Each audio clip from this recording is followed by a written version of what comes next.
بسم اللہ الرحمن الرحیم۔ السلام علیکم ناظرین، آج ہم آپ کو کافر بچی کے سر پر نبی پاک صلی اللہ علیہ وآلہ وسلم کی چادر اڑانے کا واقعہ سنائیں گے، لہذا آپ سب لوگ اس واقعے کو ادب اور احترام سے سنیں۔ جب قبیلہ طے کا قافلہ نبی کریم صلی اللہ علیہ وآلہ وسلم کے پاس آیا، اس وقت ایک نوجوان لڑکی کا بچہ گم ہو گیا۔ وہ ماں تھی اور وہ بھاگتی پھر رہی تھی کہ میرا بیٹا کہاں ہے۔ اس حالت میں اس کے سر سے چادر بھی اتر گئی۔ وہ اچانک نبی کریم صلی اللہ علیہ وآلہ وسلم کے سامنے آ گئی۔ اللہ کے نبی صلی اللہ علیہ وآلہ وسلم نے اپنی چادر مبارک ایک صحابی کو دے کر فرمایا کہ اس لڑکی کو دے دو تاکہ وہ سر ڈھانپ لے۔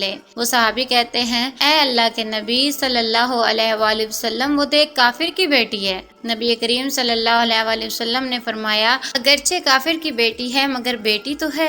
آج اگر تو اس کے سر کو ڈھانپے گا تو کل اللہ تعالیٰ قیامت کے دن تیرے عیبوں پر رحمت کی چادر عطا فرما دیں گے۔ احترام انسانیت کا یہ درس اللہ کے پیارے حبیب صلی اللہ علیہ وآلہ وسلم نے ہمیں عطا فرمایا۔